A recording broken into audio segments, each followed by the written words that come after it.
tous les troisièmes. Je vous ai laissé la dernière fois sur Pronote et l'ENT le début du nouveau chapitre, l'Union Européenne, un nouveau territoire de référence et d'appartenance, avec cette problématique que vous avez pu recopier sur votre cours. Et donc quelles sont les caractéristiques de l'Union Européenne? Ça va être un chapitre relativement court, et d'où la raison de le faire via Internet à cause du confinement. Je garde d'autres chapitres plus compliqués quand on sera de retour en classe. Donc d'où le fait d'avoir commencé par l'Union Européenne. Pour ce début de cours, j'ai voulu commencer par réaliser un croquis présentant les contrastes territoriaux de l'Union Européenne. Mais avant de réaliser ce croquis, je vous ai demandé de faire les questions 1 à 4 de l'itinéraire 1 de votre manuel, page 314-315. Alors, si on prend votre manuel, voilà, on se rendait à la page 314 et on avait cette double page. Alors, on va répondre aux questions une à une. Je ne mettrai pas de correction écrite. Je considère que ma correction écrite, ce sera justement le croquis. C'est ça qu'il faudra retenir pour le cours et pour votre DNB. Alors, la première question, il fallait regarder le document 1. Quelles régions de l'Union Européenne sont les plus densément peuplées et les moins densément peuplées? Bon, c'est une question qu'on aurait pu poser à un CM2. Donc les régions les plus densément peuplées, eh bien on regarde la légende, plus de 300 habitants par kilomètre carré, tout ce qui est en rouge et en orange foncé, eh bien ça correspond aux régions les plus densément peuplées. Ce qui fait que, eh bien on arrive à observer une sorte de croissant. Les géographes l'ont appelé parfois la banane européenne. On a une forme de croissant qui part de la région de Londres, qui passe par les Pays-Bas, la Belgique, l'ouest de l'Allemagne, l'est de la France, et qui va jusqu'au nord de l'Italie. Donc on a la région la plus peuplée de l'Union Européenne. Vous verrez, ça aura son importance pour le croquis. Dans la même question, on vous demandait quelles sont les régions les moins peuplées. Eh bien, quand on s'écarte de ce croissant densément peuplé, eh bien on a des régions beaucoup moins peuplées. Alors évidemment dans les pays scandinaves, l'est de l'Europe, et puis la péninsule ibérique avec une grosse partie de l'Espagne et du Portugal. On revient aux questions. Question 2, documents 2, 3 et 5. Pourquoi peut-on dire que les Européens ont des conditions de vie différentes? Documents 2, 3 et 5. Pourquoi les Européens ont des conditions de vie différentes? Alors on va les prendre dans l'ordre. 2, 3 et 5. Et bien là on a le document 2, on a le document 3, on a deux photos. On reconnaît facilement des espaces agricoles et la manière dont on travaille l'agriculture dans deux états. Alors ce qui est dommage, c'est que sur mon livre numérique, on n'a pas les références en dessous. Donc je vais devoir revenir. Voilà, c'est ça. Et alors ici, on a un ramassage du foin en Roumanie en 2014. Et là, on a une récolte mécanisée du blé en Espagne la même année. Donc on voit tout de suite cette différence. Ici, on a une pratique de l'agriculture que l'on pourrait considérer comme archaïque, qui nécessite beaucoup de bras, beaucoup de personnes pour travailler la terre. Et là, juste un agriculteur qui utilise sa moissonneuse-batteuse et qui peut se permettre de faire le travail assez rapidement, en tout cas plus rapidement qu'en Roumanie. Donc là déjà on voit la différence entre l'Espagne, la Roumanie. On essaye de retenir ces deux états, on reverra ça sur le croquis tout à l'heure. Si je reviens sur la question, on nous demandait toujours, parce que j'ai oublié de parler du document 5, pourquoi peut-on dire que les Européens ont des conditions de vie différentes? Eh bien, quand on regarde le document 5, voilà, là c'est très clair. On a en légende les régions bénéficiaires de la politique de cohésion pour 2014 jusqu'à 2020.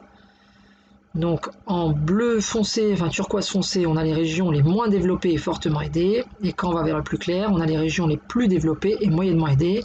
Et on retrouve l'est de l'Union Européenne qui est fortement aidée, avec les terminaisons, les finistères de l'Europe, comme le Portugal et l'Espagne, l'Italie du Sud, l'Écosse, qui sont des régions très aidées par l'Union européenne. À l'inverse, le cœur de l'Europe l'est beaucoup moins.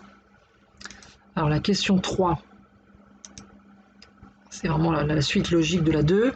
Comment l'Union européenne tente-t-elle de réduire les inégalités entre les territoires? Alors il faut regarder le document 4 et le document 5. Alors là, on avait un texte tiré de laviepublique.fr. Alors c'est un site internet qui présente notamment des textes de loi.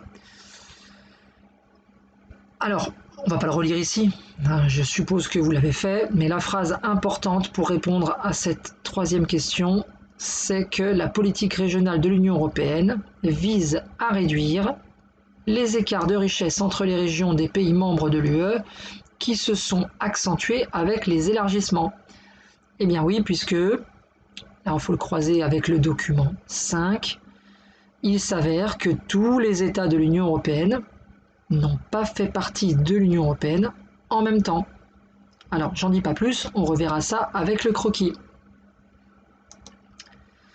Dernière question. Donc, il fallait regarder le document 2 et le 5. Quelles régions reçoivent le plus d'aide de l'Union européenne et pourquoi? Document 2 et 5. Donc, on revient sur cette photo de ces paysans en Roumanie. Vous remarquez que j'ai utilisé le terme paysan et pas agriculteur, parce que justement, c'est la différence qu'il y a entre ces deux mots. Quand on est paysan, on travaille un petit peu à l'ancienne. On fait partie d'un pays, littéralement, ça veut dire ça, le paysan. Et le document 5, il fallait le regarder. Donc, je répète la question, quelles régions reçoivent le plus d'aide de l'Union européenne? Eh bien, en effet, c'est la Roumanie, la Bulgarie, les pays de l'Est. Eh bien oui, puisqu'ils accusent un retard important de développement. Hein, c'est visible, c'est prouvé par cette photo. Alors, le but du prochain travail va être celui-ci. Mon croquis, il est là. Alors, tout d'abord, je tiens à dire que ce n'est pas mon croquis, c'est le croquis d'un collègue, voilà, Nicolas, qui a réalisé un diaporama que j'ai dû améliorer avec le temps, puisqu'il l'a réalisé en 2004, et qu'entre-temps, il y a des États qui sont entrés dans l'Union européenne. Alors, ce croquis, je vous le laisserai en pièce jointe sur Pronote et l'ENT. Il présente les espaces régionaux de l'Union européenne qu'il va falloir compléter au fur et à mesure. Donc là, je vais avancer. Donc, ces régions rouges foncées, alors là, il faut avoir une palette de couleurs très importante, hein. Ces régions rouges foncées qui tiennent compte du Benelux, Belgique, Pays-Bas, Luxembourg, hein. C'est comme ça qu'on l'appelle, ces trois États-là, Belgique, Pays-Bas, Luxembourg, le Benelux, l'ouest de l'Allemagne, le nord de l'Italie, l'est et le nord de la France, ainsi que le sud-est du Royaume-Uni. Ça forme le centre de l'Union européenne avec cette mégalopole européenne. Je vous parlais tout à l'heure de croissant ou de banane. Eh bien, le terme géographique exact est celui-ci, la mégalopole européenne, région la plus peuplée, la plus urbanisée et donc la plus développée. Ensuite, vous aurez à prendre un rouge un peu plus clair. Alors là, il faut avoir la chance d'avoir plusieurs rouges. Si vous n'en avez pas, il faudra prendre un rose par exemple. Autour de cette mégalopole européenne, on a un espace très actif rattaché à la mégalopole. Donc ça veut dire que c'est tout aussi développé, mais un peu moins que le cœur. Quoique, bon, aujourd'hui, cette mégalopole, on pourrait la tirer ici vers Paris parce que Paris est évidemment une ville très développée. Là, Londres se retrouve sur le trait là. Bon, on peut considérer que ça, c'est à peu près la même chose. D'ailleurs, à propos de couleur, vous pourriez très bien utiliser la même couleur pour ces deux figurés de surface et juste, voilà, avec un feutre noir, entourer cette mégalopole européenne. On peut très bien faire ça, c'est même une meilleure idée. Alors, on continue. Une deuxième partie dans cette légende, on va parler des périphéries de l'Union européenne. Et alors, on a en orange des espaces moins peuplés et moins actifs. En gros, plus on s'écarte de la mégalopole européenne, et moins on a des espaces peuplés, ils sont moins urbanisés, et donc ils sont moins développés. J'avance toujours. Donc là, dans ces régions jaunes, le Portugal en entier, une grosse partie de l'Espagne, l'Italie du Sud, la Grèce, la Corse et la Sardaigne accusent un retard économique et ce sont des régions qui sont fortement aidées par l'Union européenne, comme on l'avait vu dans le document 5 de votre manuel. Alors, là, on change de palette de couleurs, on va utiliser du mauve. Il s'agit des anciens pays communistes adhérents à l'Union européenne en 2004. Alors, anciens pays communistes, le mot communiste, vous l'avez appris en 4e, mais vous l'avez peut-être oublié. C'est quelque chose qu'on revoit en 3e quand on fait la guerre froide, mais la guerre froide, je compte en parler quand on sera de retour en classe. Donc, on a en mauve, eh bien, tous ces États qui sont rentrés dans l'UE en 2004 et qui accusent, à cause de cette séparation historique entre les pays de l'Est et les pays de l'Ouest, on verra ça dans le chapitre de la guerre froide, eh bien ils accusent un retard économique et ils ont un niveau de vie plus faible que le reste de l'Europe. On a 2 autres États qui n'ont pas voulu apparaître tout de suite, si ils y sont. En violet foncé, j'ai mis Chypre et Malte. Donc là, ce sont d'autres pays adhérents à l'Union européenne en 2004.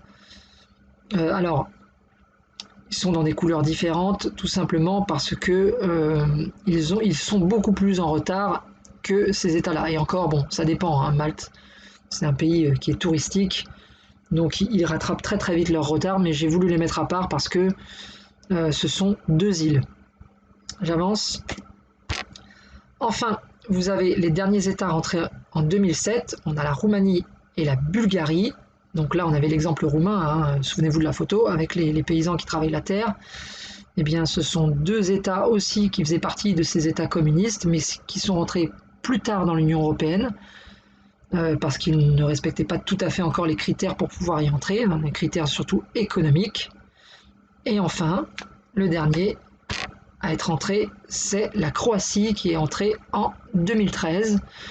Donc elle aussi, elle accuse un retard économique, mais alors curieusement, elle accuse un retard économique qui est moins important que la Roumanie et que la Bulgarie. Les raisons de son entrée plus tardive dans l'Union européenne, c'était la guerre qu'il y a eu dans les années 90 et la difficulté de rentrer dans une démocratie pour la Croatie. Hein, dans les années 90, il y a eu une guerre dans ce qu'on appelle l'ex-Yougoslavie. D'ailleurs, on a encore ces États-là qui sont en blanc.